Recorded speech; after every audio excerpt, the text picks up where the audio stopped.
Good morning, everyone. Morning. Good morning. How is Morning. everybody?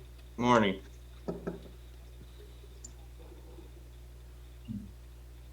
Good morning, everybody. Morning, Nelson. Good morning. Good morning, Tasha.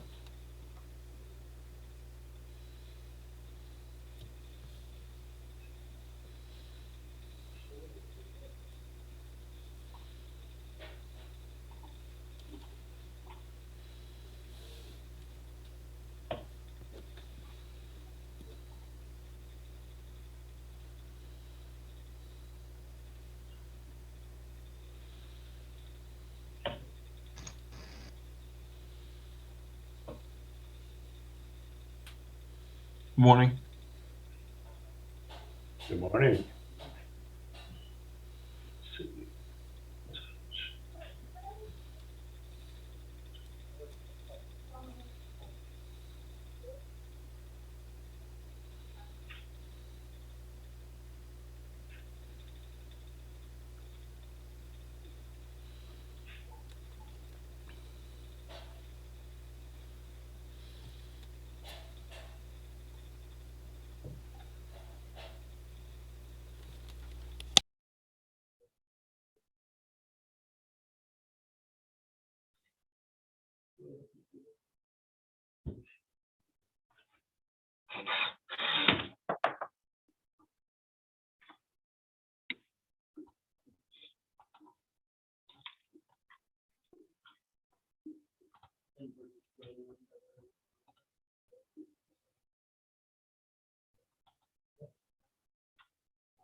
Good morning.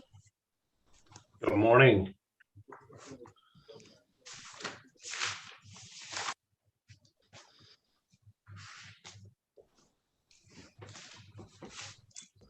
How is everybody?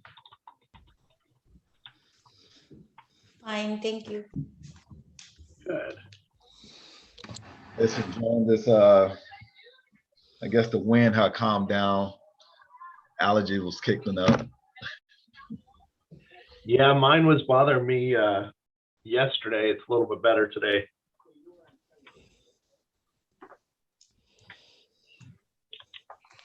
Yeah, I try not to rub my eyes, but I was doing a lot of sneezing yesterday. Yeah, and with this whole thing with COVID, we've been all taught not to touch our faces, and it's one of those things. If you have allergies, your eyes itch. Your normal thing is to rub your eyes. Or God forbid you sneeze or cough. Don't do that. You sneezing in your mask. Like, hey, get that guy out of here. It was so funny at the beginning of COVID, and you think of the stories of, a lot of us, we just didn't know things. So you had the two different things happening. The very beginning, somebody would cough and sneeze, and everybody would panic, especially if they didn't have a mask on, right? And then the opposite was happening. If somebody was walking into a store, and I remember being in a store and somebody had a mask on, and one of the cashiers says, if they have a mask, then they probably shouldn't even be in here. And I'm thinking, people just didn't know. And it's been a whole world for us all in the last year. Lots of changes, lots of education when it comes to things. So Yeah, I think the Well- whole essential and non-essential and how it all began with that and the breakdown of the staggered starts. Other people Yeah. in the States were going to movies around Thanksgiving, and I'm like, gosh, I'd love to see a movie. yeah, right. Yep. Well, okay, so the new challenge is as we're going back into world, we have things like here over at Rio Consumis getting back into the classrooms. So we had a brief meeting this morning about how we were going to accomplish that. And what's happening is because of some of the changes that have occurred, we're now created a hybrid system. So it's very interesting. And that hybrid is now a combination of maybe like in our case, the Zoom classroom plus, eventually hands-on kind of sessions. So that's where that change has occurred. And that's why I asked you all here a couple of weeks ago what you thought about this if you had the choices. And what we really decided was that we were going to, moving forward, keep this hybrid model of a Zoom type of meeting where we can have people be able to meet from their homes, but then also have regular hands-on sessions in classes like what we're going to do in the advanced course. So, it's changing things. We've learned a lot, and it's hopefully for the better. So let me add a couple people here on attendance. Hey, David. Yep. I got a lot of friends that are interested in taking this class, but work is in the way. Are you guys going to do like an evening class or anything, or? So Elk Grove, what I would ask is if you have friends who are interested in that, give them I'll post my contact phone number. That is my work phone number.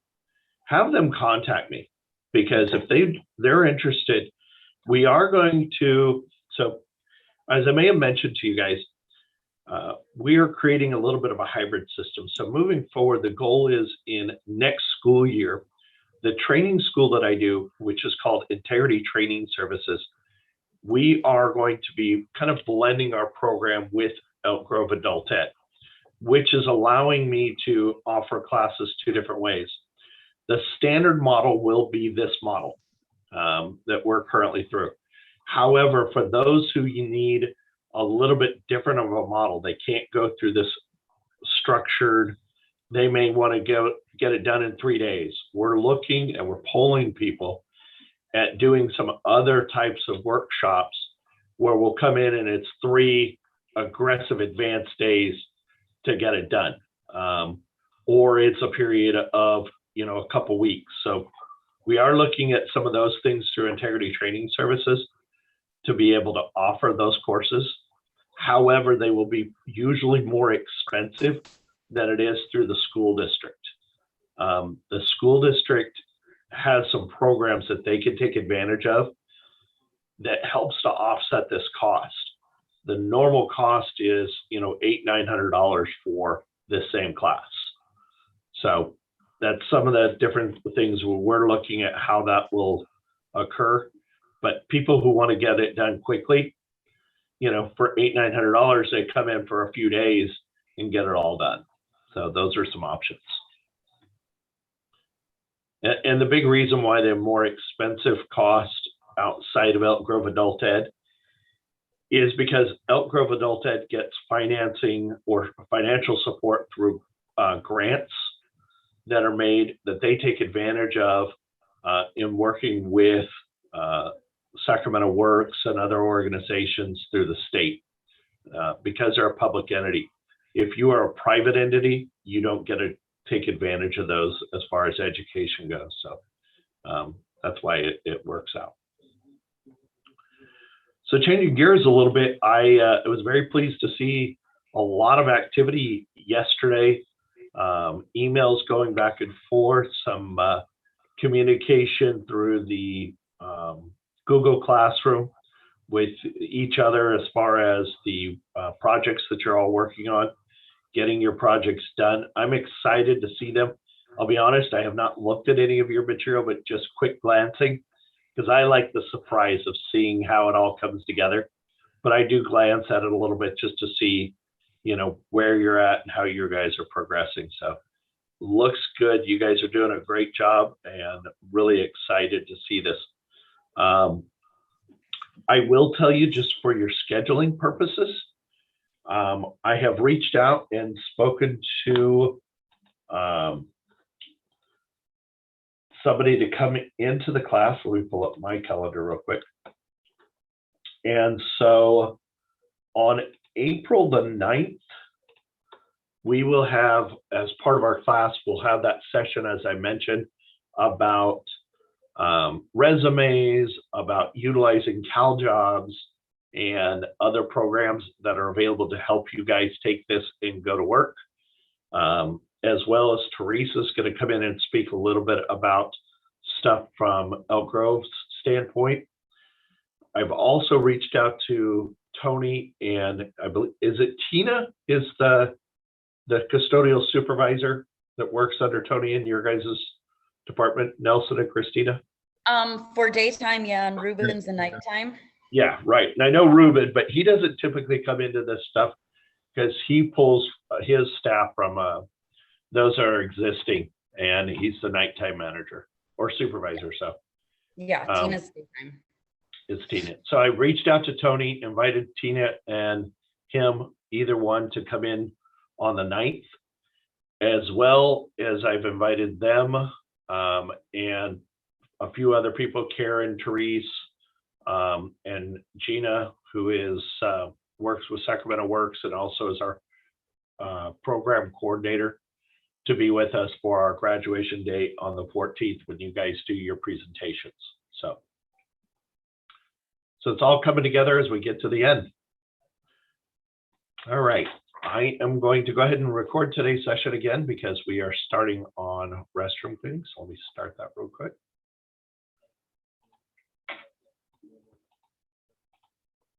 Recording in progress.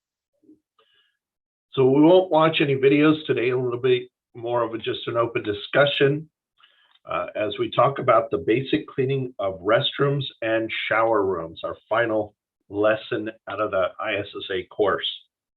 And an overview of this, we're going to go through, as we normally do, what are the equipment and tools that we use, what are the materials we use, and then what are the supplies, which in restrooms is a lot broader group because it's not just the chemicals, it's also the cleaning supplies that we would use, or things like paper goods, liners, things along those lines. So we'll cover all those things. There is 14 steps to cleaning a restroom. And part of a project or last assignment that you guys will have is to outline each individually what the 14 steps of restroom cleaning are. So our objective is to be able to identify those things and know the procedures, those 14 steps to cleaning a restroom, and be able to effectively do this. Obviously, we don't have the hands-on portion to clean a restroom, but the steps are there. One of the things that we will do on one of the upcoming classes is, after we've identified all these steps, then we'll put it all together in a brief presentation that I'll share with you that I've done for some other companies. So we jump into talking about equipment that we would use. And this is going to be a little bit more of a question and answer session today, because I'd like to get you guys to be able to identify these things for us.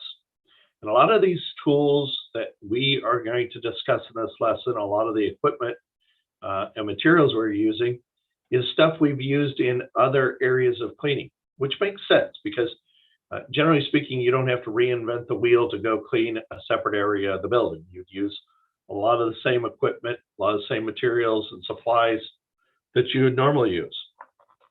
So we start out by talking about the custodial carts. And obviously the importance of a cart is that carts are going to give us the ability to transport their cleaning tools and equipment distribute supplies, and collect trash. We use carts when we do office cleaning. We use carts when we do classroom cleaning. When we do patient room cleaning, we're always using a cart. So let's just briefly review the type of carts we might use for this. And I'll open this up to you guys on a question and answer. Who can help me to identify some of these carts? We have 4 different ones that we've talked about. So somebody give me one and tell me a little bit about it.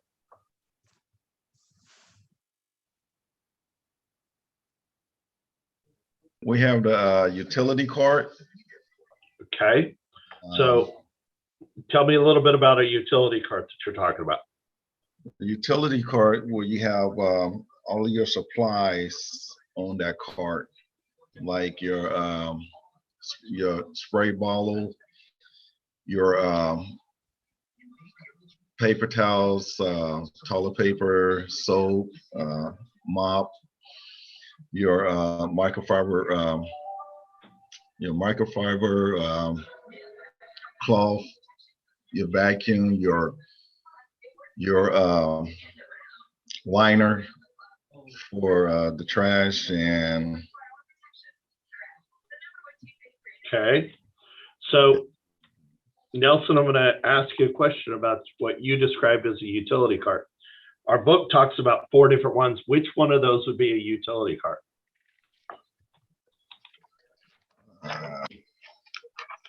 Would that be a full service car? Good service. Okay, could be a full service cart. Yep. What else could it be? Compact cart.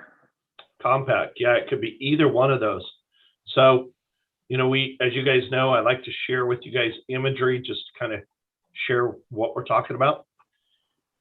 In the image you guys should be seeing, this is a typical utility cart. This would be more of what we call a compact cart. Nelson, does this look a little bit about what you typically see in a school? yes, and the blue one too. Okay, so again, what he mentioned, the blue one, stuff like this. You have a bag in the back where you typically will throw your garbage. You have a spot for the front end for a mop bucket, your wet floor signs. A lot of these will have hooks, as you can see here, where you can put broom handles. You can even strap on a vacuum to the side of it if you're using an upright vacuum. So yes, those are a compact cart. Now we might compare that to a full service janitorial cart. By the way, you can get 5% off on everything you need there. Let me give you an idea of what I would refer to as a full service cart.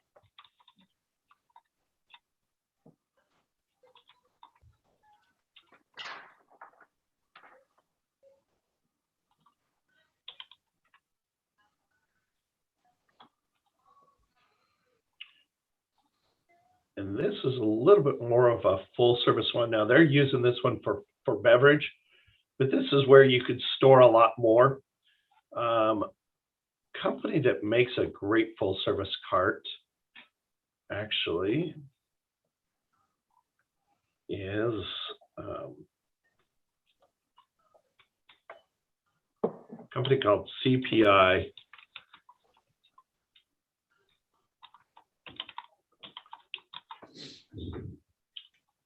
One second, guys.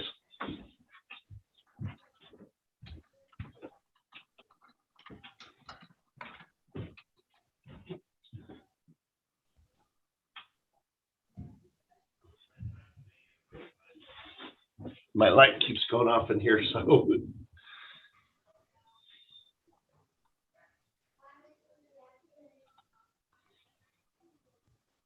And I actually like these more full service carts myself.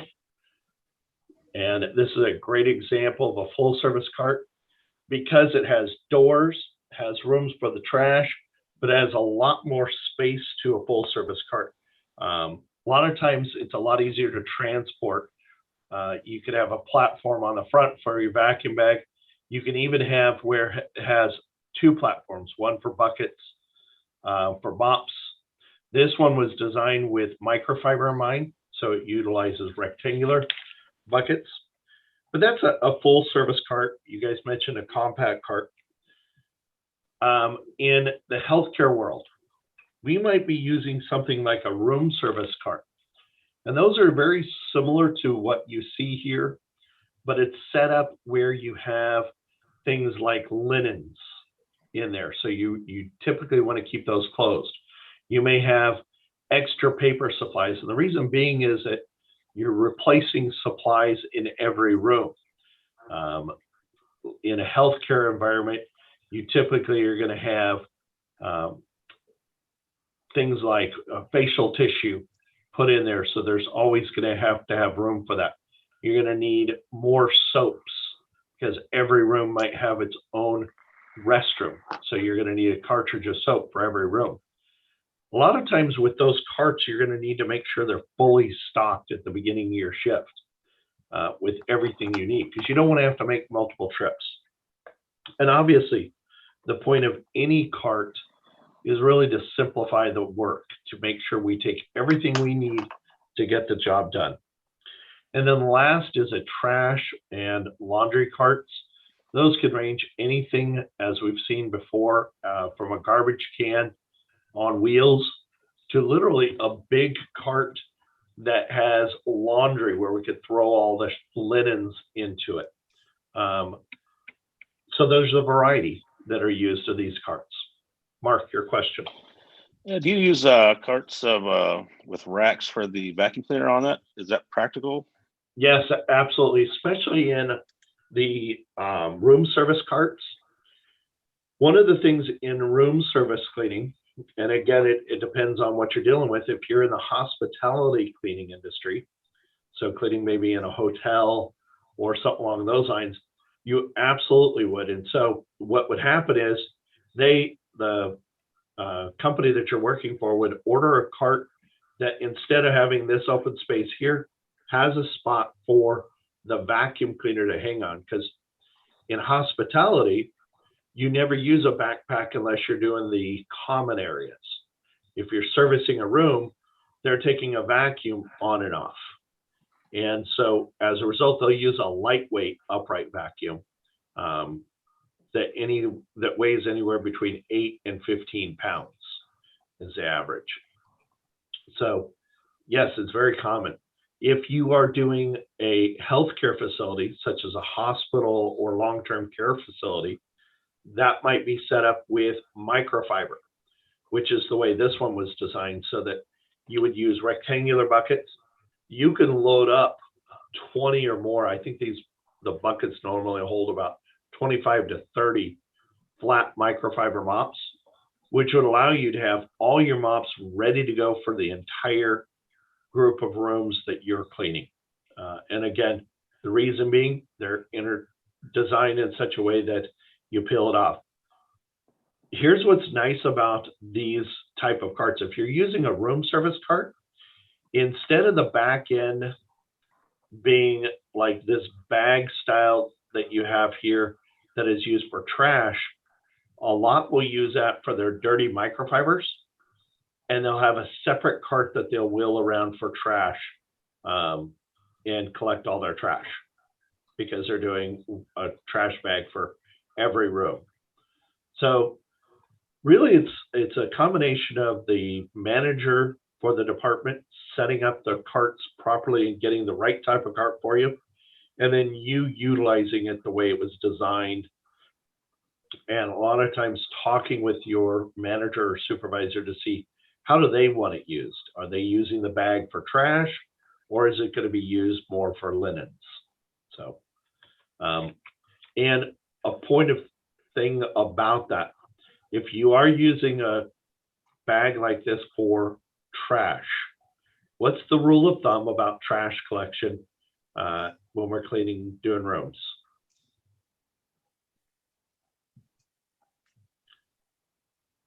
Anyone?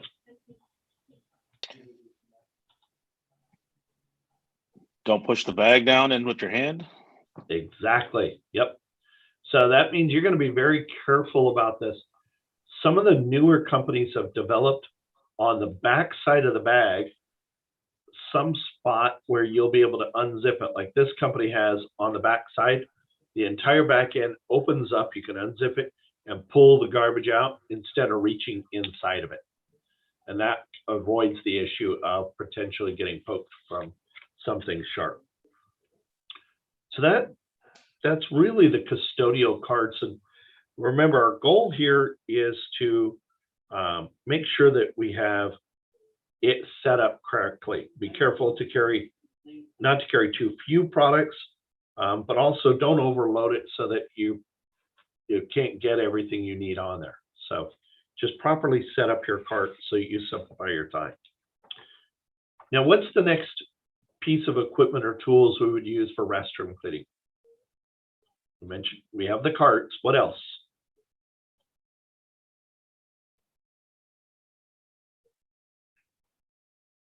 Nelson, I hear you. I see you talk, but you're muted. Wet floor signs, Wet floor signs. Yep. Very good, Robert. flat mop, Okay. red rags. Okay. Now, are rags equipment or tools? It's What do we no, call- No, those are materials, right? yeah. So what Broom and are some- dustpan. Broom and dustpan. Very good. Yep, because you absolutely have to sweep that. What else? How about A high sprayers? dust, Ken, did you say something? yeah, high duster and spray bottles. Yeah. Yep. Spray bottles and sprayers are really a real important one that we would use for cleaning restrooms. So let's take a minute to talk about sprayers.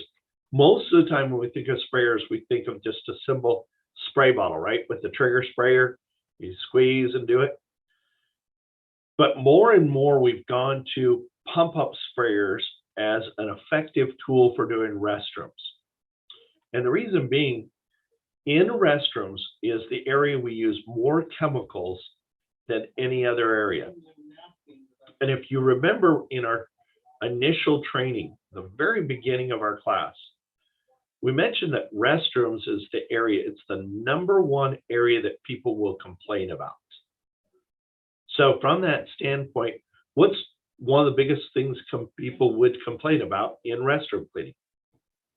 Smelly odor. Smelly odor, exactly, Tony. So we have to address that. And the way we address it is we use the right chemical. To deliver that chemical, we need the right sprayer. And if you're going around using a trigger sprayer, you're probably going to get tired of doing that and you're not going to use it as effectively.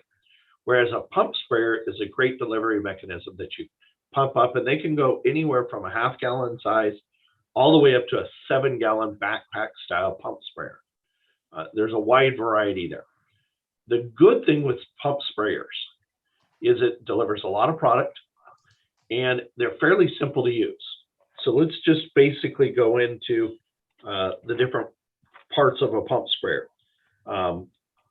Generally speaking, it has a tank. It has a valve on it. Okay, the valve is where that trigger's at. So you have that trigger valve that allows you to squeeze it or pull a trigger and be able to release chemical. It also has seals to them because to create that pressure to pump it out, it has to have a seal not only there on the pump itself, but also a seal so that the sprayer doesn't leak. And it's important to know that these seals, when they come in contact with chemicals will dry them out and wear them out. So one of the common things in seals for pump sprayers is to use a rubber made of something called Viton. It's a type of rubber, but it is very chemical resistant. The other thing we use is a screen. It's a valve screen. It prevents clogging of the spray jets. Because on a pump sprayer, the nozzle itself will have some sort of nozzle that creates either a fan spray, a pointed spray, more of a round oval spray, and that's created through the spray jet. What you never want to do is take a needle or a knife to clean those things out, because they're typically made out of either plastic or brass. And if that's the case, you can quickly damage the sprayer and it becomes ineffective. So from that standpoint, make sure that you keep the valves clean, as well as the nozzles themselves. You'll generally speaking have an extension handle and a hose.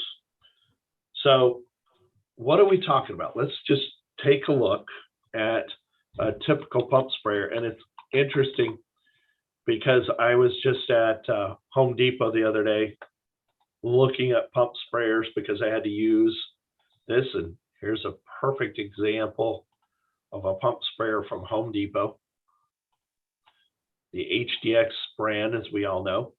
And this is all the pieces we're talking about. There's the feature here, where you have the actual extension handle. You'll have the hose that's on here, as you can see, the tank, the pump itself. One of the things you don't have on here, there's no ringer. Why do I even mention that? On your test, it'll ask the question, what is not a part of a pump sprayer? A ringer is not a part of a pump sprayer. So if you get that crazy question, there's your answer, right? So here's a quick little video from Home Depot. I'm not going to use their sound on this. But as you see, these are used for garden sprayers. I love them because you can be able to cover so much area with their sprayers. And they're just showing you the tanks. One of the features that you want to make sure is that the valve stem that goes inside the tank is properly attached. If that's not, then it will not properly work. You won't be able to be pulling chemical through that hose.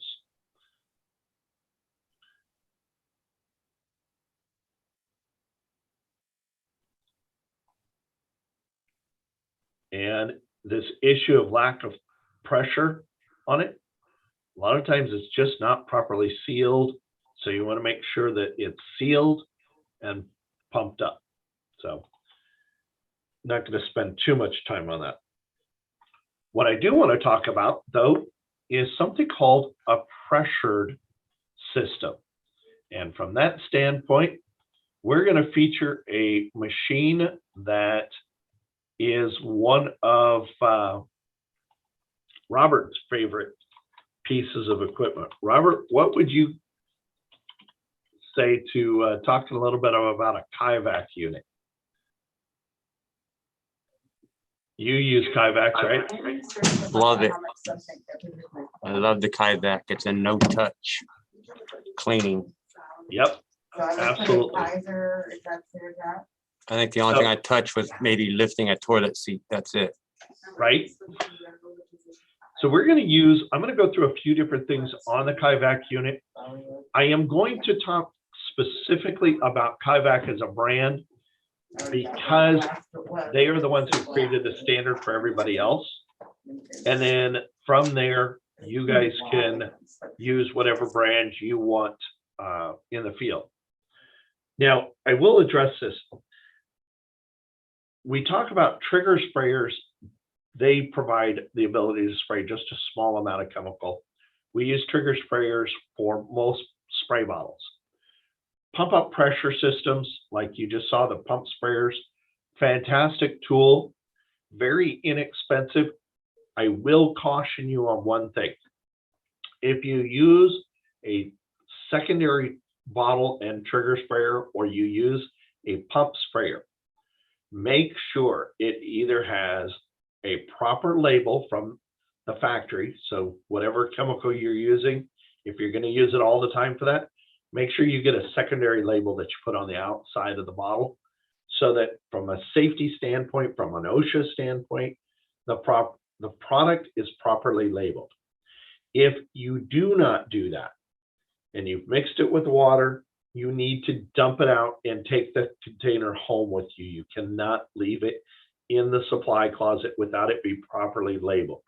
Writing on the outside edge of the tank is not sufficient. It needs to have a proper secondary label. So if the pump sprayer or trigger sprayer with bottle is left in the supply closet, it must have a secondary label on it. All right, now let's move on to these pressure systems. A little bit about pressure systems that you want to be aware of. They're really good for cleaning larger area restrooms, but some important things. One, make sure that the floor drain's working properly before you use a large volume of water, especially if you're not going to have a vacuum system to the one you're using. The other thing is that when you use these systems, when you're finished pressure washing an area, make sure you empty the tanks.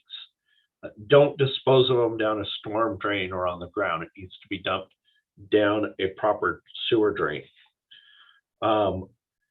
It mentions some spaces that we typically would use a pressure washing system. Obviously, restrooms or shower rooms, swimming pool areas where hard water deposits occur and soap residue builds up. They can also be used, though, in doing machine shops, food service areas, any large area. You could be using a pressure cleaning system.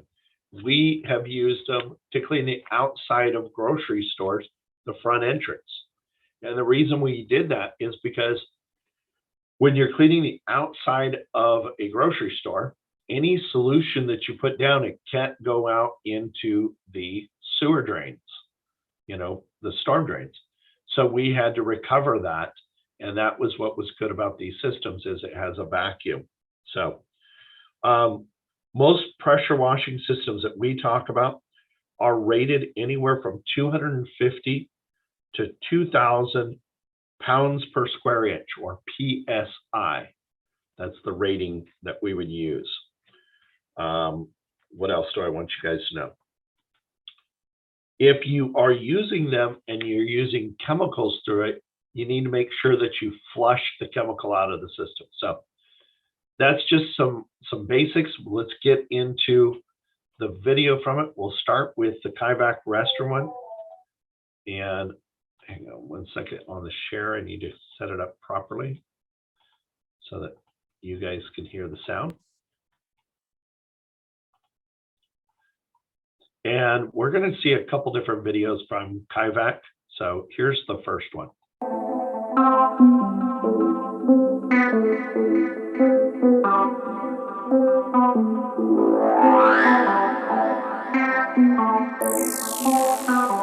What's the #1 building maintenance problem year after year? It's the restroom. Whether in a restaurant, convenience store, service station, retail store, stadium, office building, or any other type of facility, restrooms consistently generate more complaints than any other area of the building. And, in a society as sensitive to bacteria and germs as ours, the mere appearance and smell of a restroom can influence the perception of a facility's healthiness. One thing's certain, dirty restrooms create a negative impression on customers, employees, and visitors. And that can cost dearly in terms of business, customer loyalty, or employee morale. Why are restrooms such a problem? Mainly because the cleaning approaches and tools that most facilities rely on are terribly outdated. The problem is that most mop buckets contain dirty, contaminated water, which mops and wipers simply smear around without penetrating the nooks and crannies, leaving surfaces dirty and wet. Only a small portion of the soil is ever really removed, creating the perfect breeding ground for disease and odor-causing bacteria. Then, whoever cleans the restroom ends up crawling around on their hands and knees, wiping soiled surfaces and fixtures by hand. Ironically, they're usually the most expensive square footage in a facility. Kaivac has developed the first real solution to this costly problem. Armed with the latest breakthrough in restroom cleaning technology, no-touch cleaning, workers can sanitize even the filthiest restrooms, leaving them sparkling clean and smelling fresh in 1/3 the time without touching contaminated surfaces or crawling around the restroom.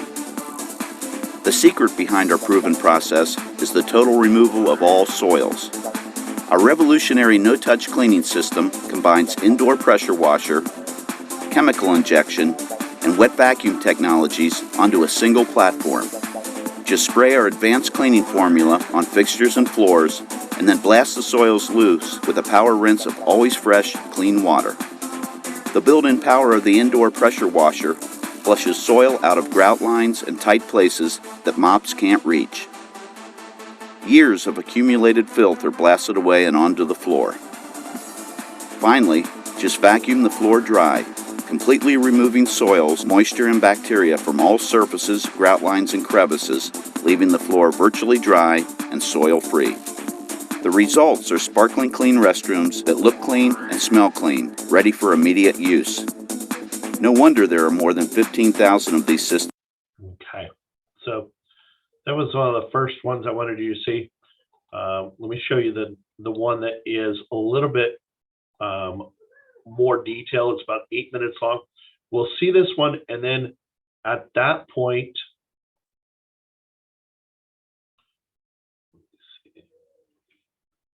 actually, we're going to use this one. Floor cleaning with the no-touch cleaning machine involves 3 simple steps. Applying cleaning solution, manually brushing the floor if needed, and then vacuuming the floor. To begin the cleaning process, turn the chemical floor one. I apologize, I'll go back here. I want you guys to see the before the floor one, the one on the actual cleaning of a restroom.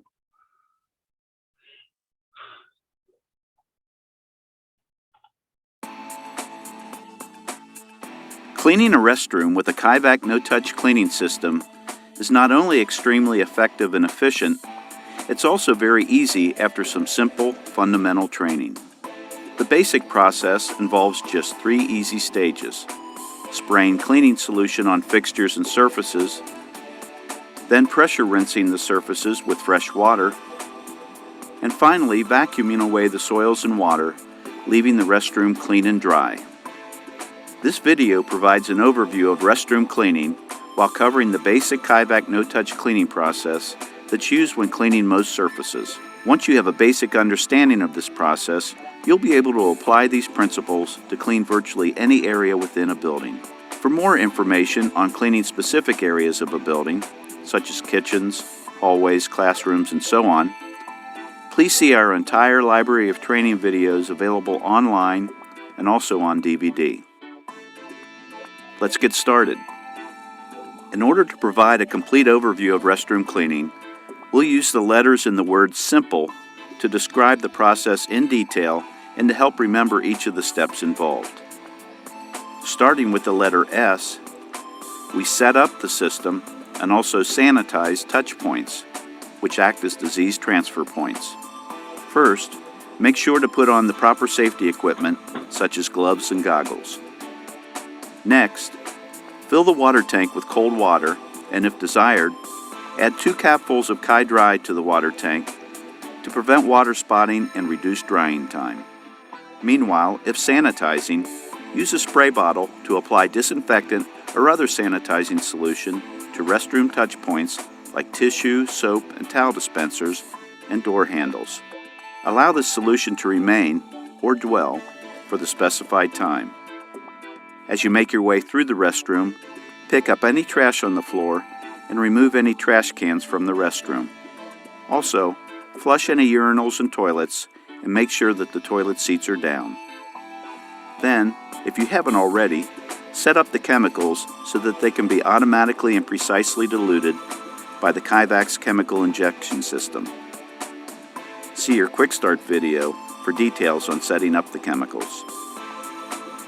Next, plug your no-touch cleaning system into the nearest receptacle and ensure that the GFCI is lit. Now you're ready to begin cleaning. High dusting, also called overhead dusting, is an optional step in setup that you may wish to perform on a periodic basis or as part of a scheduled maintenance program. Now's the perfect time to do so. For detailed instructions on this procedure, refer to the high dusting. One of the features that he's doing there, it's kind of an interesting thing. We have, when we covered the above floor, we were talking about high dusting using the vacuum feature. What he is doing in some cases is literally, instead of vacuuming, blowing it off. Okay. And so he will actually take the tool, blow the dust off, and let it settle on the ground so that when he scrubs the floor, he's picking it up. So a little bit different feature on doing that. Video module. That's why he's wearing a particle vest. The next letter is I, which stands for injecting chemicals. In this step, you'll apply automatically diluted cleaning chemicals to the fixtures and surfaces you want to clean in a low-pressure fan spray. To start, position the machine at the restroom entrance and unwrap enough pressure hose, lasso style, to reach the far end of the restroom. Next, use the chemical selector switch to turn on or select the chemical you wish to use. Then turn on the pump switch. Now make your way with the pressure hose to the furthest fixture in the restroom, dropping one coil at a time to prevent tangles. To activate the chemical flow, pull out the gun spray nozzle for low pressure and rotate it to the right for a pinpoint spray. It'll take about 10 or 15 seconds for the chemical to make its way through the hose to the gun. So spray into a toilet or drain until the chemical is seen, and then rotate the nozzle slowly to the left for a fan spray. Begin applying cleaning solution to restroom fixtures in a sweeping motion, moving from top to bottom, including the floor around the fixture, and work your way back towards the restroom entrance. Move from fixture to fixture smoothly and quickly. Only the soiled fixtures, toilets, sinks, urinals, and floor need to be wetted. However, it's important to spot clean other surfaces as needed. When all fixtures and surfaces have been wetted, return to the machine and turn the chemical selector valve to the off position to stop the flow of chemicals. Then rinse the chemicals out of the line and onto the floor to make good use of the remaining chemical. It takes about 10 to 15 seconds to clear the line. Always purge the chemicals in low pressure mode to avoid aerosolizing the chemicals. For more detailed instructions on cleaning toilets, urinals, and sinks, please refer to the fixture-specific video modules. M is for manually brushing, which is an optional step. If an area of the floor or grout line is particularly dirty, scrub the floor as needed. Pay particular attention to grout lines around urinals, sinks, and toilets to remove embedded soils and odor-causing contaminants. When finished, rinse the brush with the spray gun before putting it back on the no-touch cleaning machine. Usually, after several uses of the brush, the grout lines will be clean enough that the manual brush step can be eliminated. P is for pressure wash and rinse. Now, return to your starting point and pull the gun nozzle back into high pressure mode. Then, turn the nozzle to get a pinpoint spray and begin pressure rinsing or washing the fixtures and target surfaces, working from the top down. The pinpoint blast does a fantastic job removing hidden soils in impossible to reach areas like sink fixtures and toilet hinges. For heavily soiled restrooms, it may take several daily cleanings to remove years of soil buildup. For toilets, rinse the chrome supply pipe or tank and the top of the toilet seat. Raise the seat and blast rinse the bottom of the seat and the seat hinges. Next, insert the spray gun up and under the toilet rim for what we call the rim shot, and then scour the inside of the toilet bowl with the Kivak version of a slam dunk. After the slam dunk, continue rinsing downward, cleaning the base of the toilet. Continue pressure rinsing remaining fixtures, moving from the rear of the restroom to the entrance. When you reach the mirrors, you may pressure rinse them as well and then squeegee them to prevent spotting. When all fixtures have been rinsed, return to the machine and turn the pump switch off. Point the gun down and squeeze the trigger to relieve any water pressure still in the line. Lock the safety and set the gun aside. L is for looping the spray line. Now, grab a towel and using the right-hand rule method, wrap the pressure hose back onto the machine. For detailed information on looping and other hose management techniques, refer to the hose management video module. E is for extract and dry. Remove the wand from its holder. Remove one loop of vacuum hose, attach the wand, and clean the area just around the machine. Now you can remove the remaining hose loops and place them down on a clean, dry spot. Even if you don't plan to move far from the Kaivac, remove all the hose in order to achieve maximum suction. Starting at the machine, begin vacuuming the floor, working your way to the back of the restroom. This way, you're always standing on dry surface, keeping your vac hose dry and clean. As you're vacuuming, listen for the greatest suction sound. This high-pitched sound indicates that you're achieving the best overall pickup. If the wand is too high or too low, you won't be able to vacuum effectively. Vacuum with a forward and backward motion at a 45-degree angle to the grout line for greatest efficiency. When you've finished and want to stow the vac wand, leave the motor running and then turn the wand up and tap it. This will prevent dirty liquid from splashing or spilling out of the end of the hose and wand. Now detach the wand from the hose and set it aside. Then wrap the vac hose back onto the machine. When you've finished wrapping the hose, you can turn off the vac motor. Then replace the wand in the holder. Return to the restroom and wipe any touch points you applied chemical to. Finally, replace the trash cans and restock items as needed. The restroom. Okay. So that was basically a pressure cleaning system for restrooms. Kaivac isn't the only company who makes those, but they've really developed the technology and the system. That's why I use their videos. They do a great job on their training videos. So, if you're ever doing large amounts of restrooms, a restroom cleaning machine that's a pressure system with a vacuum is a great way to accomplish it. If you don't have that, then my recommendation for doing large amounts of restrooms where it has multiple stalls is to use a pump sprayer and a microfiber system. Tony, your question. Just a question too, in regards to years and years of buildup. So I can kind of see that when you're sucking up all of that soil that you're getting out of the grout lines underneath the fixtures, that helps it probably not to go into the drain system. But let's say it's real smelly maybe, and you've been just kind of mopping, like they're saying, over the surface. Is that a deep cleaning task where you're trying to get into the to the sewer system to try to maybe flush that out as well from years of soil buildup? So a good question, and I'll address it in two parts. First of all, the getting large amounts of soil because of just poor maintenance system, okay? You can use the system for doing a deep clean. As you saw, he was using the brush to accomplish it, because once this is done properly, then it should be fairly easy to not have to agitate it with a brush every time. That's one. Number two is you mentioned odor issues.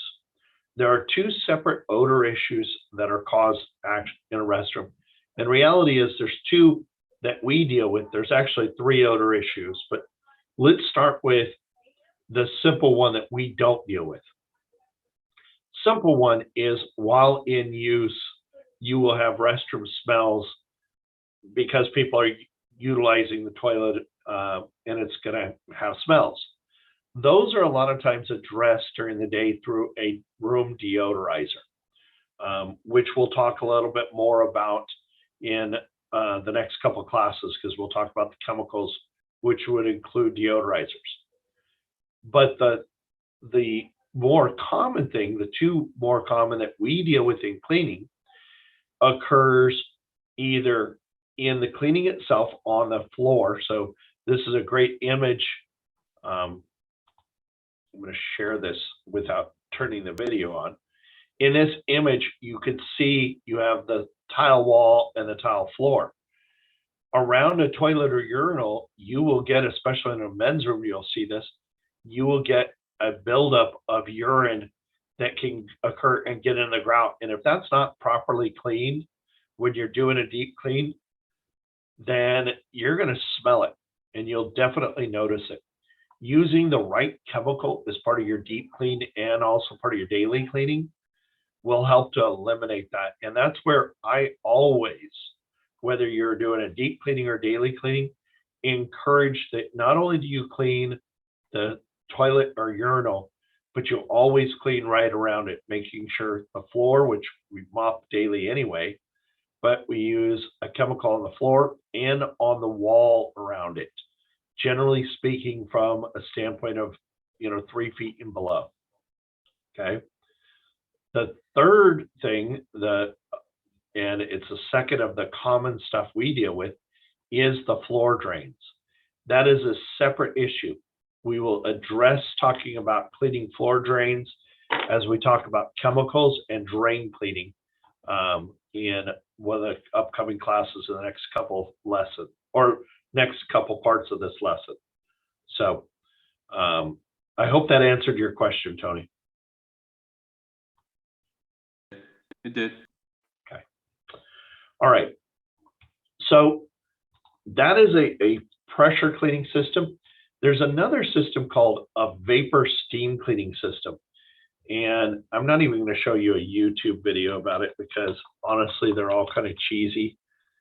So I'll show you just a picture of a unit and we'll discuss what these are. These units are basically designed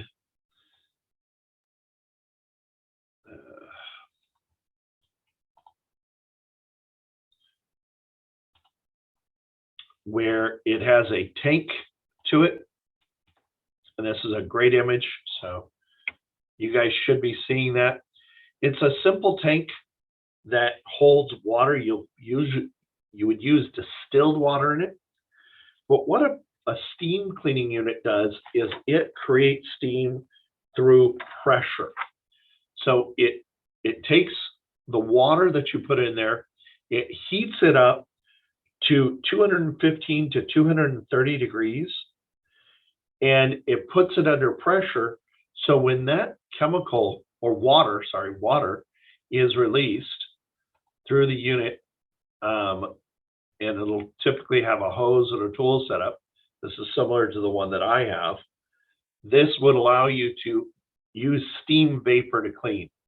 And if you remember in our lessons, when we're talking about chemicals and cleaning, steam vapor is a process of cleaning that is an acceptable way. In fact, it also has the ability to kill bacteria because it is heating it and killing it. So a very effective method for disinfecting, because literally it's killing everything. So again, extremely effective, very natural and green. However, we have to be careful when we're using a steam vapor machine because we're dealing with steam. So we can be easily burn ourselves or injure ourselves. You also have to be careful on the types of surfaces that you would use this on because steam vapor can damage some surfaces, especially plastics or fabric. You have to just be aware of that. So it's a great way. And if you're dealing with an issue that Tony, you just brought up on dealing with deep cleaning, and you've got maybe a lot of filth in the grout, or you have a lot of odor issues, steam cleaning is a great way to help bring that out and destroy it. I like to use a proper chemical as a follow-up, like a peroxide chemical. So it's another really helpful tool. But I would not recommend the use of steam cleaning on a daily basis. There's no value to it. Nelson, go ahead. Do you think the school district will convert over to something like this instead of doing that, for deep No. cleaning? I don't see that happening. I think it's more common to use a pressure restroom cleaning machine than this. This has limited abilities. And what I've seen is they cause more damage than than a low pressure restroom cleaning system does. But they definitely have their place. I would, if anything, I could picture maybe the restoration team, like Ruben has a restoration team that comes in and does project work, perhaps using something like this. But I can't see it as a district-wide kind of solution. No, I meant to say for the pressure washer, you know, for the restroom, not the steam, the other one. Yes. Yeah, I think that's a very valuable tool, but they're expensive. They're typically $5,000 to $6,000 for those units. Some of the other companies who sell them, like Nilfisk Advance and Karcher, theirs are going to run around $3,000 to $4,000 for their units. Yeah, because I think it will cut down a lot of time when deep cleaning the restroom. Yeah, multiple stalls. I will tell you, some districts have gone to it where every site has them. Unfortunately, the real value to them is part of a daily cleaning process. A lot of custodians see it as too much hassle to bring that unit out and use it. But I will tell you, just like anything, when you get comfortable using it, it's extremely effective. I am intending to have one for you guys' use in the advanced course, because we actually do deep cleaning of restrooms in that class. So we'll have one on hand for you guys to use. Okay.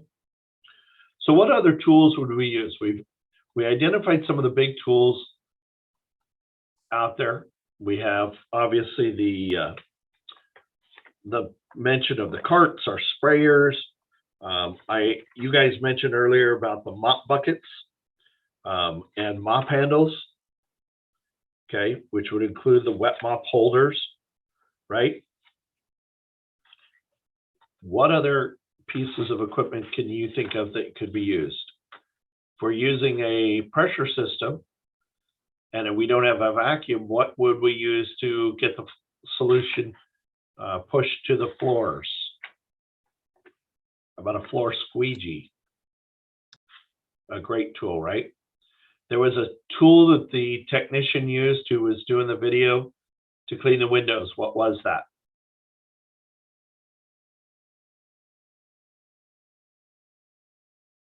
Anyone? A squeegee, right? Window squeegees. So window squeegees are great when you're doing restrooms.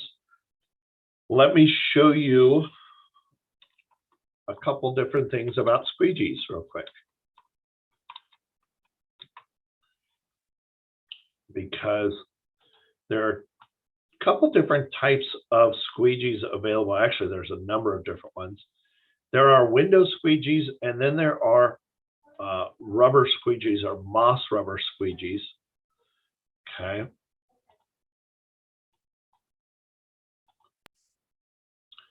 And these squeegees, generally speaking, have a piece of rubber, almost like a foam rubber.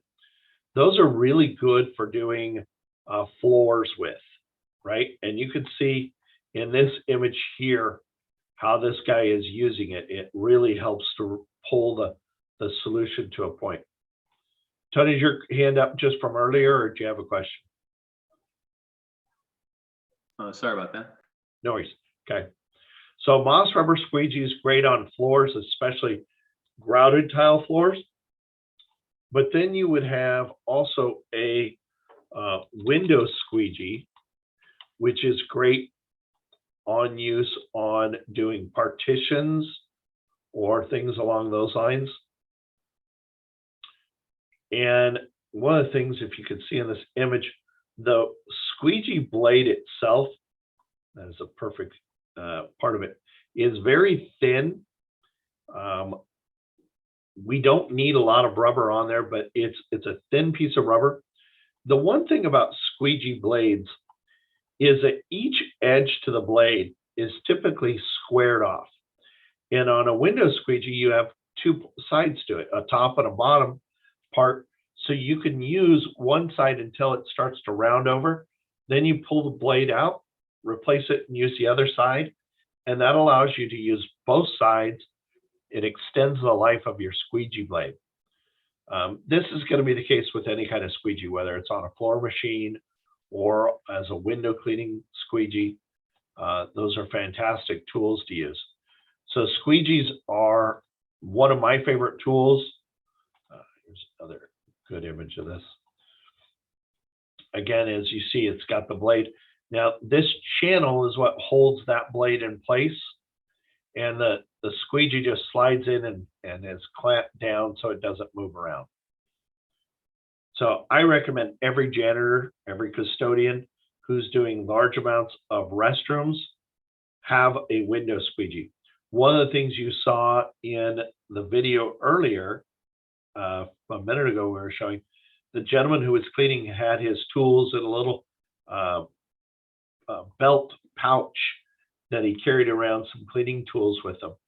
You think about a carpenter has its own tool pouch. Window cleaners and custodial staff having a specific type of tool pouch that's designed for our cleaning tools is fantastic. Unger is a manufacturer who makes a lot of those. So, all right. And I'm not going to get too much into this, but again, just review the information about the two types of metal mop buckets, and what's safe to use. What kind of cleaner would you use with regards to acid? Would you use a plastic mop bucket or a metal mop bucket if you were working with acidic cleaners? That'd be plastic. Plastic, yep. Mark, why is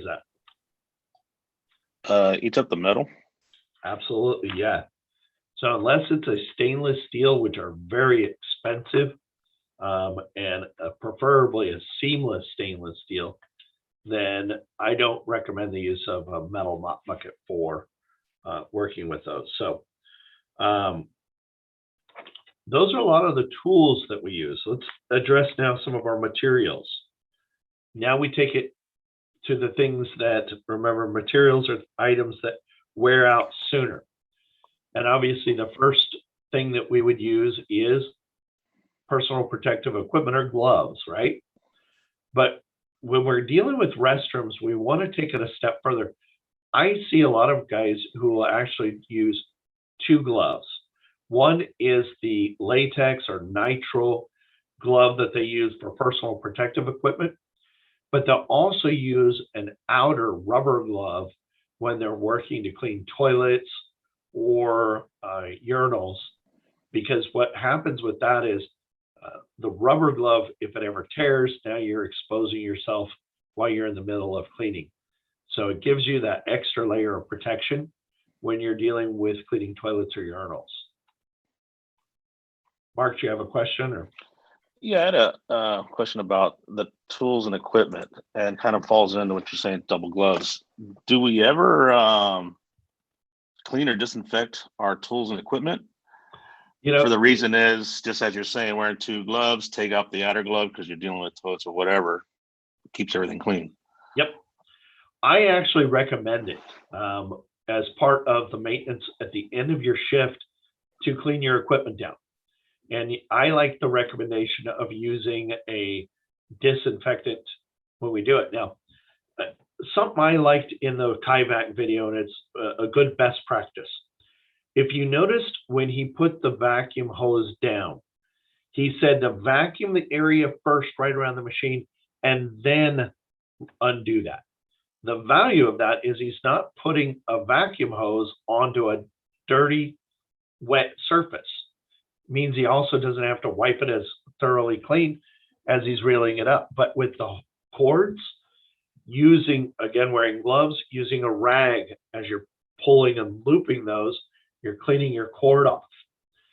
Then again, your carts, cleaning those. I recommend that at the the beginning and end of each shift, you make sure your cart's organized, but it's cleaned off. It shouldn't have trash and debris on it. It shouldn't be soiled.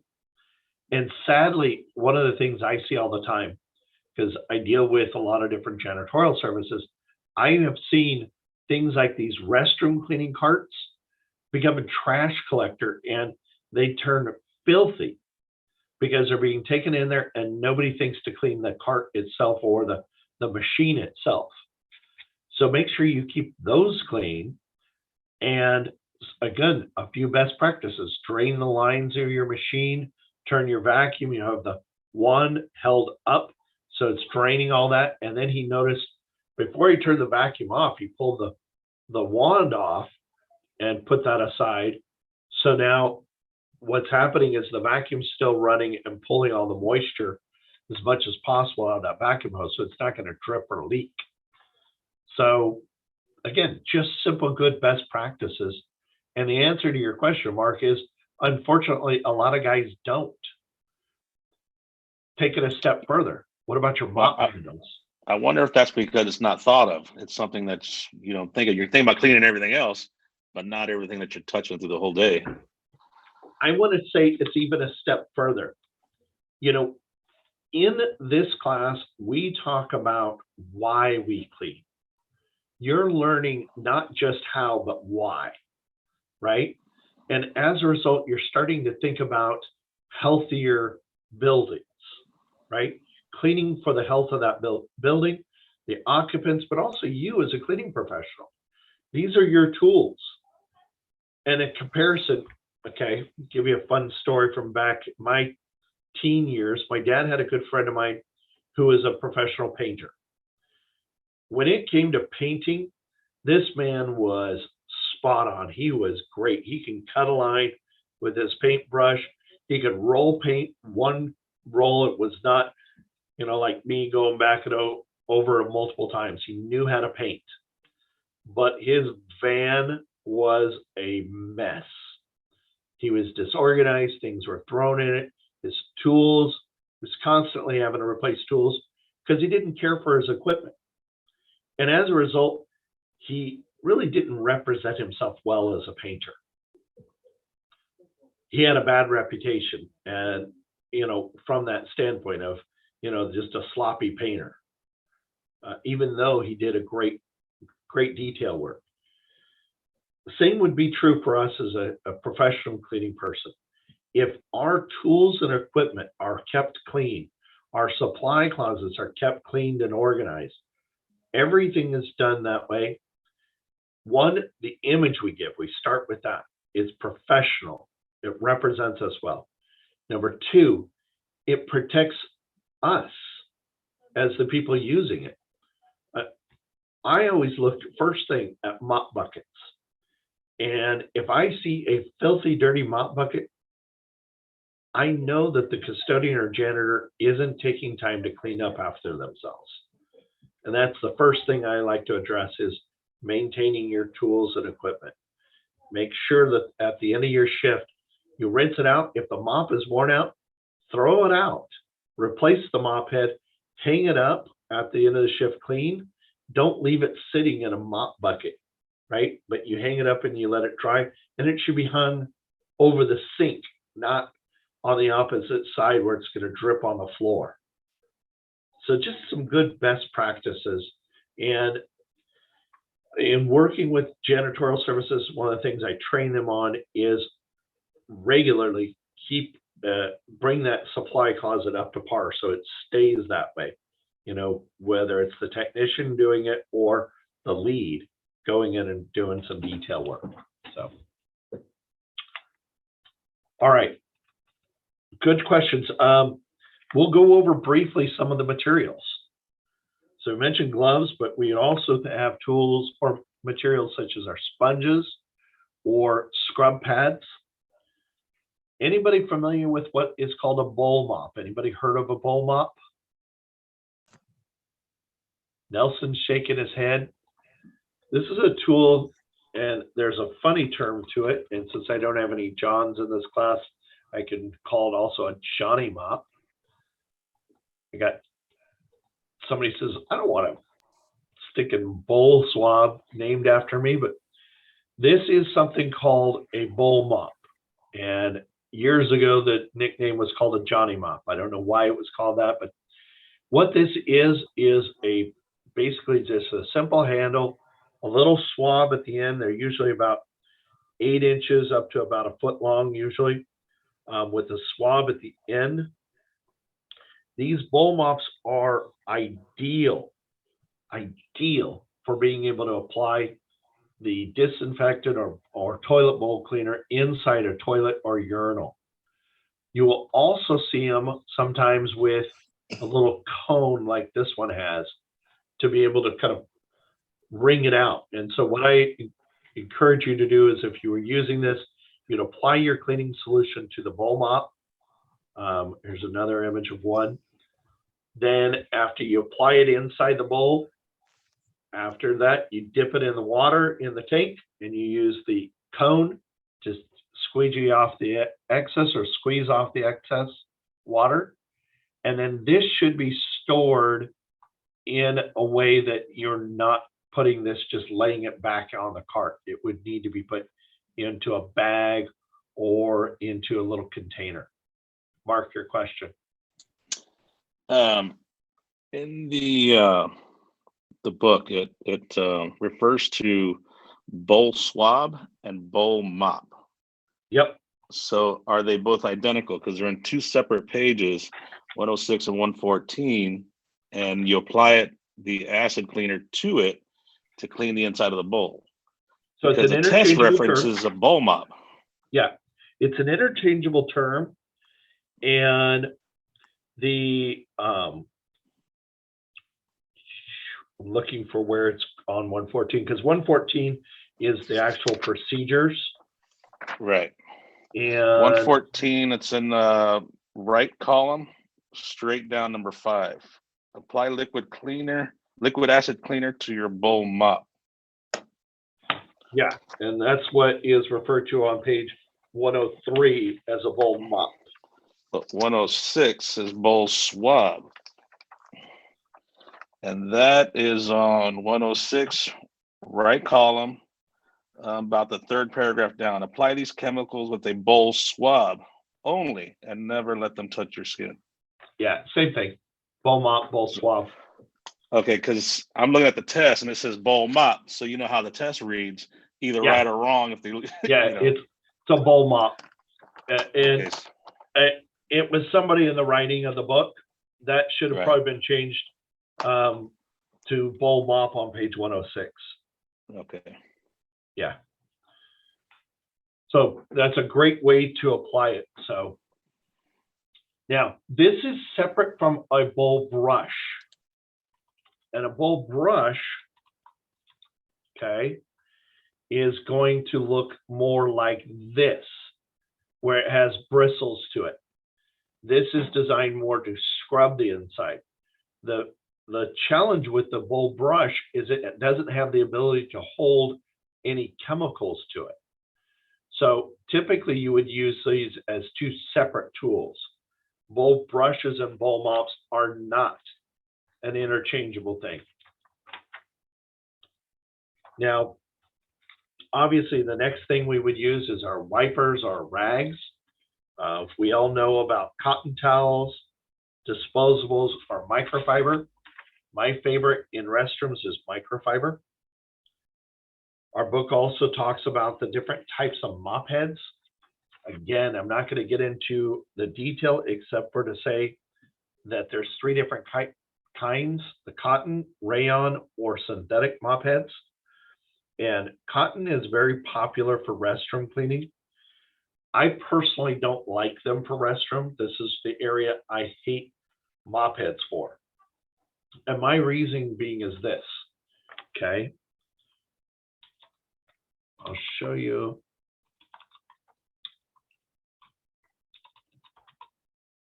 And the video, by the way, had a really interesting image. The guy was using a mop as he went back and forth over the floor with that mop. You saw the bacteria start to build up. The graphic was excellent on that. But if you imagine, and this is a good stock video of this, so I'm going to try and blow this up a little bit. Okay. This video shows the mop head, and one of the challenges of this is twofold.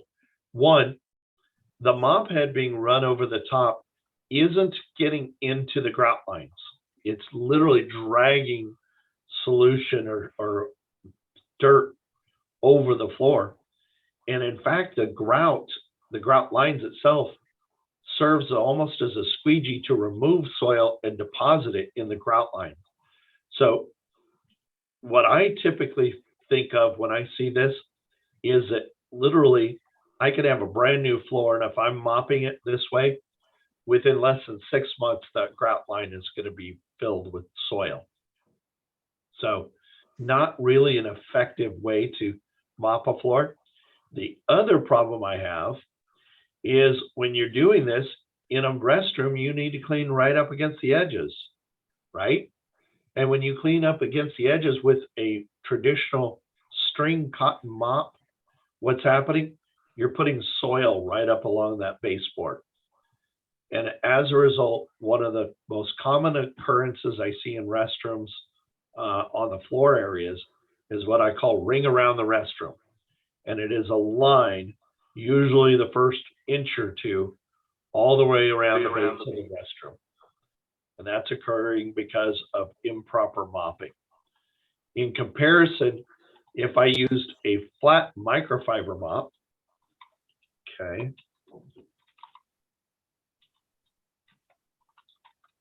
I'm pulling up an image of that.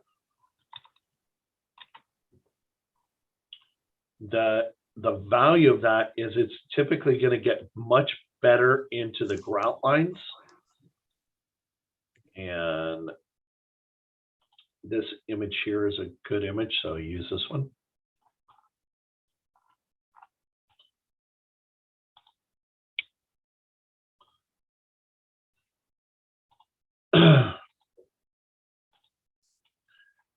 When I blow it up, it doesn't do as good because it switches over to a different image. But you can see it's a flat mop. What'll happen is, especially if it has a little bit of thickness to the mop head, it allows us to get into the grout lines much more effectively. So I'm a bigger fan of flat microfiber mops, especially ones that have a little bit of thickness to them, to get into the grout lines for cleaning restroom floors. So now let's switch gears a little bit. We're still talking about mop heads, but color coding of mop heads. Why is color coding an important thing that we would do in cleaning restrooms, as you guys read ahead on this? Cross contamination. Yeah. Absolutely. Yep. To prevent it. Yep. So along those lines, what color is most commonly associated with restroom cleaning? Red. Yep, you guys saw that, red.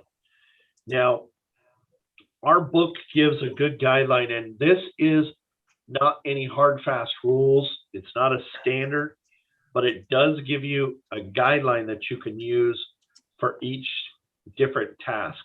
Notice on page 105, the colors used for each task. What is a blue mop head used for? General cleaning, like a break room or office, like that. That was actually, so the blue one Okay. mentions that it can be used for stripper solutions. Okay, strippers are chemicals that we use for doing stripping of floors, of removing floor finishes. So if you've color coded it that way, that blue mop head would not be used on any regular cleaning of floors. A green one was used for food General. prepping. Yeah. Saw that? Yep, for general. And then a white one, and this is one of the suggestions, white oftentimes is used for the common areas, but not restrooms or kitchens. And then yellow would be used for special cleanup. So that's an example that can be used. Again, it's not a hard, fast rule, but it is a guideline of different colors that we can use for it. It mentions if your budget doesn't allow for purchasing different color mop heads, then purchase similar colored tapes and wrap them around the handle. You can actually color code that way. I personally, I like color coding, but I also like the idea of color and number coding. And here's my reasoning. There are a percentage of our population, especially men, that are colorblind. So the differences between a blue and a green mop head are going to be lost on them. The differences between a yellow mop head and a green could be lost on them. So from that standpoint, I recommend the idea of color and number coding. Don't rely on just one thing. Have a couple different ways of doing it. It's a little bit harder to do when you're dealing with mop heads because the mop head is what's colored, but it is helpful in numbering maybe the handle or how it is stored, that you store it in such a way that it's properly used. So there's a lot of different things you can do, but those are part of a green cleaning program. A green cleaning program has a written plan that involves minimizing the amount of chemicals, color and number coding of the chemicals and the tools, okay, and using safer practices that reduce cross-contamination. All those things make up a green cleaning program. You guys are building in your written plans a green cleaning program. I've seen it. I'm hearing you guys as you've been talking about it. If you're not saying green cleaning, that's fine, but what you are doing is a green cleaning program. So I'm very proud of you guys for that because that's going to help you a long ways in your career in this business.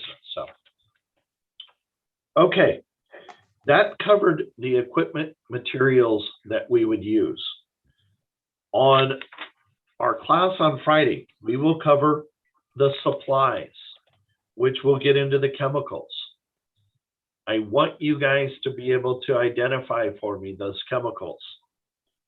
Then on Monday's class, we'll go through the procedures and we'll talk about the process of cleaning it. Your assignment next Monday is after we finish going through the procedures, you will write out the 14 steps to properly clean a restroom.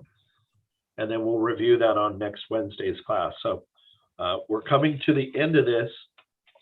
I do want to, well, let me wrap up the video portion of this. Recording stopped. I do want to address testing. You guys are doing excellent. Most of you have done all the way through lesson 5. You only have lesson 6. A couple of you have completed. Congratulations on that. I sent out emails to a lot of you. The few of you that I did not send an email to, okay, are ones that I am getting some additional information to you. I had to reach out to Therese and she was gathering some information. That may mean that you have a module that you need to retake, and we are working out the details of retesting. The plan is that we would make available time next week on Friday, a little bit for that. Now, keep in mind, next week on Friday, because next week Friday will be the 9th, that's when we would have our guest speakers in. So they're going to talk a little bit about the job planning and job coaching. But from the standpoint of retesting, we want to make it so that we can start on retesting next week on the 7th and 9th. And then on the class on the 12th is just finalizing everything. So that's our last day. That's where I'm going to try and bring in something special as well to bring it all together for you guys. Cakes. And help you guys. So,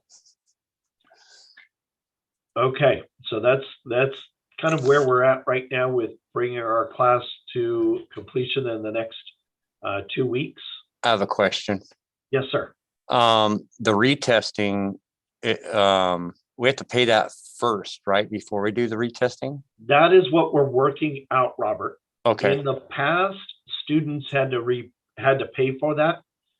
That is being discussed right now, and they're trying to get an answer because they're looking at a way that you may not have to pay for it, or Okay. if you did, that it might be reimbursed. So I don't have an answer. I had sent out a number of emails and was communicating with 2 or 3 people on this issue yesterday, and Okay. I don't have an answer for you yet, but I will have an answer for you by Friday's class this week. Okay. Either way, like I said, I'm dealing with DOR, so Yeah. they'll take care of it. Yep. So what is going to happen is I think it's going to be different for several people who have to do some retesting. So from that standpoint, it can vary a little bit. So I don't have that specific answer for you guys, which is what I was hoping to have. But a lot of you are already, you're pretty far along on this. And I think there's currently 4 individuals that just have maybe 1 to do a test again on. So not too bad.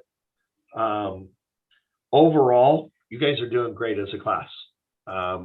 Overall test scores are above 90%. So doing a good job. Tony. From when we take that final section 6, how long does it take for ISA to process the cert? So we already have 2 certificates back. Okay. That we have in our hands. Those don't get sent out until we get to the end of the class. So Teresa and I are working on details.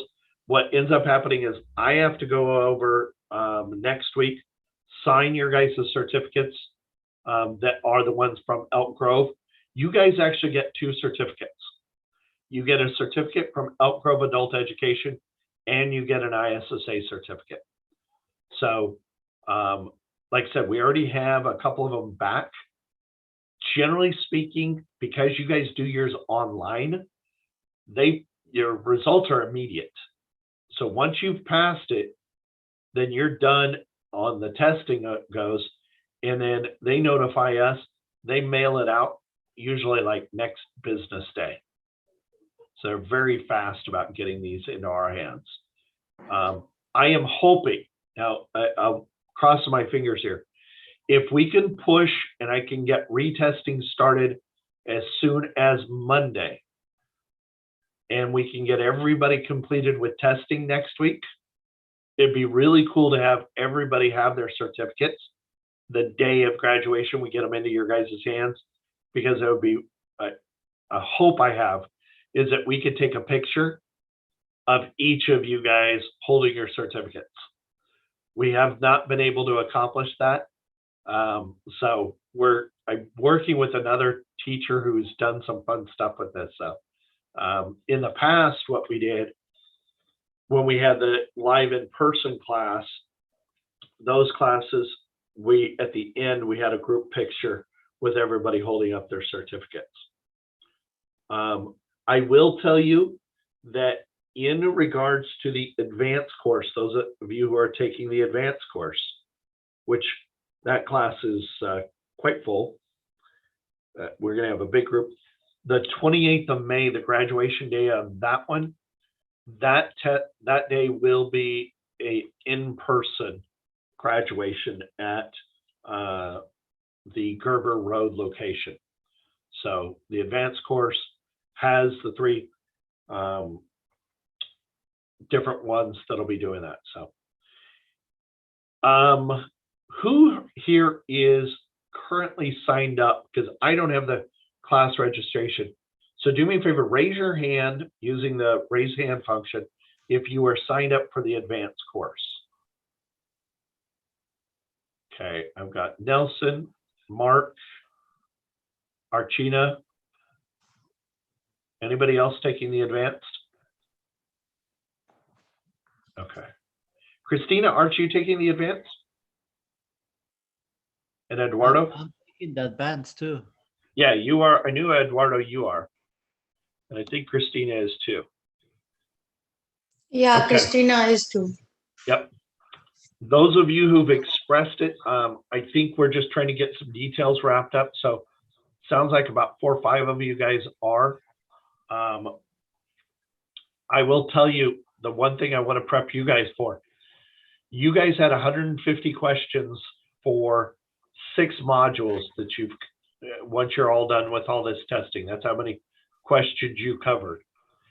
You will have the same 150 questions for 3 modules in the advanced course. So each test has a lot more questions. There's a lot of, yeah, I love that, Ken. There's a lot more detail. So I'm going to encourage you to take a lot of notes in the advanced course, but it is, the cool thing with the advanced course is it's a lot of hands-on when we do the hands-on day. So That's open book as well, correct, Dave? Yeah, it's combination of the book. It is open book. You will, now what I have not gotten on the advanced yet, I have an email sent off for this. You guys got an advanced copy of the test for the basic. I'm working on making sure we do the same thing for the advanced so I can post it in the classroom. So I've been working on getting the Google Classroom ready for that course as well. So that way we're ready to go. We have basically 1 day off in between where we will not have a class because we end this class on April the 14th and then we start the advance on April 19th. So, okay, that's pretty much it for today's class. Your assignment is to go over the chemicals. Okay, I'm going to be honest, guys. Wednesday's class, or not Wednesday, Friday's class is going to be you guys answering questions. I'm going to be asking, and you guys expect to have answers about which chemicals. Okay. All right. Thank you guys. Another fun session. I love the progress we're making, and we're on track, doing really well. So, only other thing is continue communicating as teams on working on your project. And that way this all comes together really nicely. I'm excited when I have heard discussions about how you guys are going to present it. I know some are going to be using Google Slides. Others are going to use a PowerPoint. So to me, that's exciting.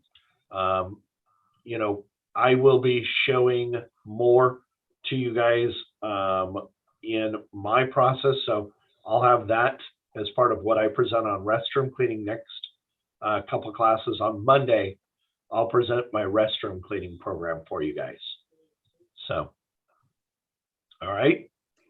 Any questions as we wrap up today? So if you need to ask questions, yes, Mark. When you mentioned chemicals for Friday, is that overall book or just this section? Just this section. Okay. Yep. Yep. And me nervous. Okay. Yep. Sir, I have one Yes. question. Okay. April 9th, for job coach online, or I have to come there? That will be online. We're going to do this discussion online next Friday on April 9th. Oh, okay. Yep. Okay, thank you. Yeah, you're welcome. So I think I did commit to putting something into, oh, I know what it was. I'll post my business phone number for the, if anybody has somebody they want to recommend or is interested in taking additional classes. And what I would encourage you guys, if you guys have an interest in a training course outside of anything we've discussed, please let me know. Send me a message.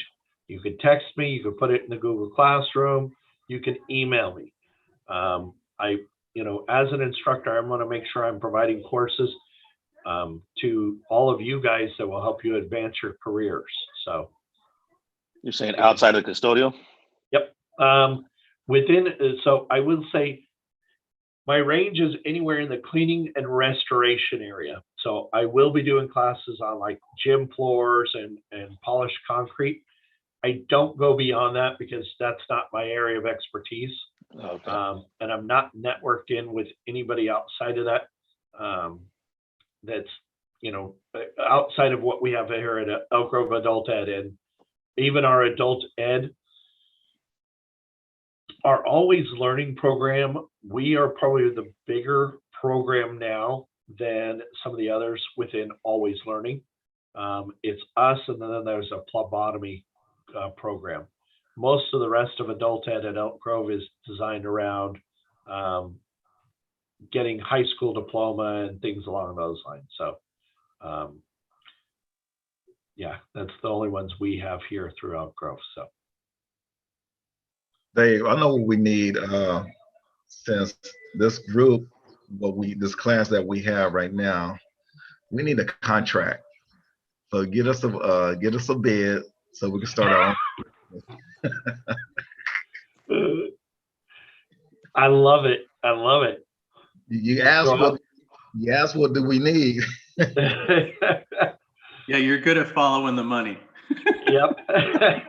I will tell you this, guys. Anybody who is looking for employment, I also have the company I do business with, Integrity Maintenance, also is hiring, and they're always looking for people to move into lead and supervisory roles. So they're another company that is hiring. The benefits are not as good up front as it is at a school district, but the opportunity for pay increases is much more aggressive than in a school district. So school district's a little slower, but their benefits are fantastic for full-time. So it's kind of one of those combination or change-ups. And I know you guys all have been talking about, different roles, places to go to work at.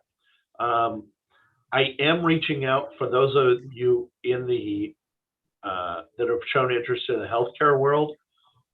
I've got a gal that I've reached out to. She's trying to do some work for me from executive housekeepers with the places, but she's based on the East Coast. So she doesn't have as good of a network here locally. However, what I'm hoping we will do is I will put together a introductory letter that if you want to send out to any places that you're interested in going to work, that explains a little bit about our program. I will be aggressively talking to the healthcare market in the fall as COVID settles down and they are a little bit open to discussions. Right now, they haven't been real open to talking about too many things because they're still very much in the middle of everything. So it is what it is. All right. Any other questions for today's lesson or anything else that you guys may have? All right. Well, that is it. I'll go ahead and close the class down, and thank you guys. We'll see everybody on Friday. Thank you. Bye. You're welcome.